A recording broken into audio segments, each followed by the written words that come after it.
There are several potential reasons why running service conductors underground from a new house to an existing utility pole might not be allowed, even if it seems permissible under the National Electrical Code. Safety is a primary concern.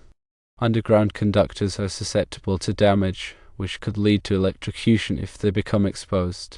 Overheating or damage to the conductors could also cause fires. Improperly buried conductors can create tripping hazards. Code compliance is another critical factor. The National Electrical Code, or local codes, may have restrictions on underground service conductors, particularly in areas with high water tables, potential for flooding, or corrosive soil conditions. These conditions can damage the conductors, making underground installations unsuitable. Locating and repairing faults in underground conductors can also be more difficult compared to overhead conductors. Utility regulations often play a significant role. Pacific Gas and Electric, or PG&E, in this case, may have specific regulations regarding the installation and maintenance of service conductors, including detailed guidelines for underground installations. These regulations can sometimes override the National Electrical Code or other general codes. Maintaining the service on the pole offers easier access for the utility to inspect and repair the conductors. Underground conductors can be more challenging to inspect and repair, potentially leading to longer outages or increased safety risks. Ownership and responsibility for the equipment also comes into play. The customer-owned pole might not be designed to support underground service conductors. PG&E could require the customer to provide a new pole or trench that meets their specific requirement. Cost considerations are also relevant, as underground installations are typically more expensive than overhead installations due to the costs associated with trenching, materials, and labor. Despite these potential issues, there are exceptions. In some cases, underground service conductors may be permitted if they meet specific requirements and receive approval from the utility. For example, encasing the underground portion of the conductors in conduit or providing other forms of protection against damage could make the installation acceptable. However, it is always advisable to consult directly with the local utility and strictly adhere to the guidelines to ensure compliance with all applicable regulations and to prioritize safety.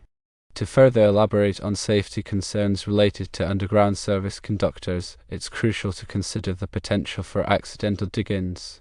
If someone is digging in the area, they could inadvertently strike the underground conductors, leading to electrocution or damage to the electrical system.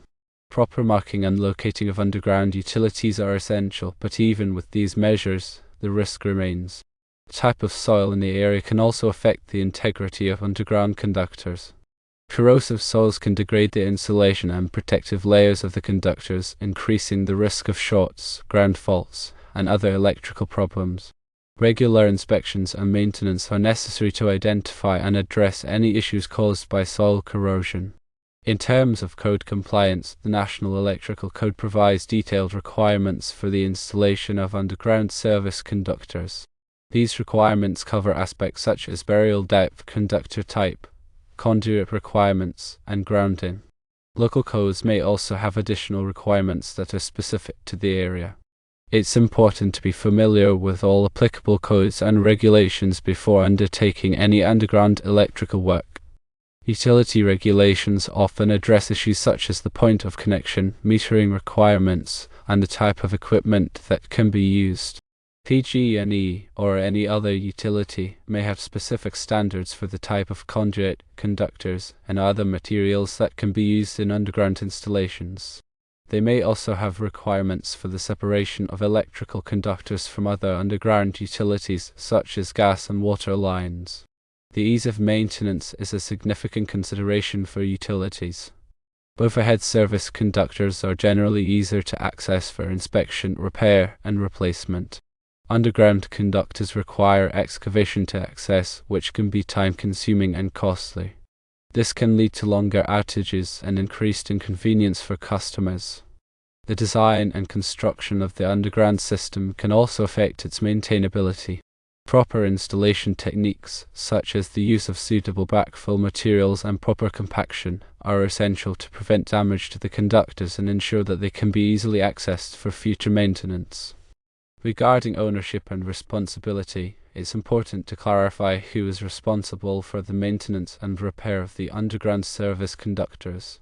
In some cases, the homeowner may be responsible for the conductors up to the point of connection with the utility system.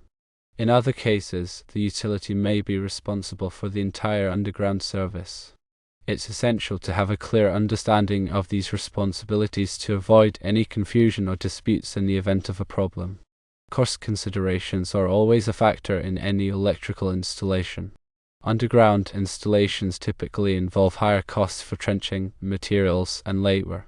The cost of trenching can vary depending on the soil conditions, the depth of the trench, and the presence of any obstacles such as rocks or existing utilities. The cost of materials, such as conduit and conductors, can also be higher for underground installations. In addition to the initial installation costs, there may also be ongoing costs for maintenance and repair. These costs can be higher for underground systems due to the difficulty of accessing and repairing the conductors. In situations where underground service conductors are permitted, it's crucial to adhere to best practices for installation and maintenance. This includes using appropriate conduit and fittings, ensuring proper burial depth, providing adequate protection against physical damage, and conducting regular inspections. It's also important to maintain accurate records of the location of underground conductors to prevent accidental dig-ins. Furthermore, consider the environmental impact of underground installations. Trenching can disrupt soil and vegetation, and the use of certain materials, such as plastic conduit, can have environmental consequences. Explore alternatives that minimize the environmental impact, such as using trenchless installation methods or selecting environmentally friendly materials. In summary, while running service conductors underground from a new house to an existing utility pole may seem like a viable option, there are numerous potential reasons why it might not be allowed. These reasons include safety concerns, code compliance, utility regulations, ease of maintenance, ownership and responsibility, and cost considerations. Always consult with the local utility and follow the guidelines to ensure compliance and safety. Before proceeding with any underground electrical work, it's essential to conduct a thorough site assessment to identify any potential hazards or challenges. This assessment should include a review of soil conditions, water table levels, and the location of any existing underground utilities. It's also important to obtain all necessary permits and approvals from local authorities before starting work. The National Electrical Code provides specific requirements for the installation of underground service conductors. These requirements cover aspects such as burial depth, conductor type, conduit requirements, and grounding. It's essential to be familiar with these requirements and to follow them carefully to ensure a safe and compliant installation. In addition to the National Electrical Code, local codes and utility regulations may also have specific requirements for underground service conductors. These requirements may vary depending on the location and the specific utility involved. It's important to be aware of these requirements and to follow them carefully to avoid any violations. Proper grounding is essential for the safety of any electrical system, including underground service conductors. The grounding system should be designed and installed in accordance with the National Electrical Code and any applicable local codes or utility regulations. The grounding system should provide a low impedance path for fault current to flow back to the source, which will help to trip the circuit breaker and prevent electrical shock. The selection of appropriate conductors and conduit is also critical for the safety and reliability of underground service conductors. The conductors should be sized appropriately for the load they will be carrying, and they should be rated for direct burial or installed in conduit that is suitable for underground use. The conduit should be installed in accordance with the National Electrical Code and any applicable local codes or utility regulations. Proper installation techniques are essential for the long-term performance of underground service conductors. The trench should be dug to the proper depth, and the conductors and conduit should be installed in accordance with the manufacturer's instructions. The trench should be backfilled with suitable material, and the backfill should be compacted properly to prevent settling. Regular inspections and maintenance are important for identifying and addressing any potential problems with underground service conductors. The conductors and conduit should be inspected periodically for signs of damage or deterioration. The grounding system should be tested to ensure that it is functioning properly. Any problems that are identified should be corrected promptly to prevent electrical shock or other hazards.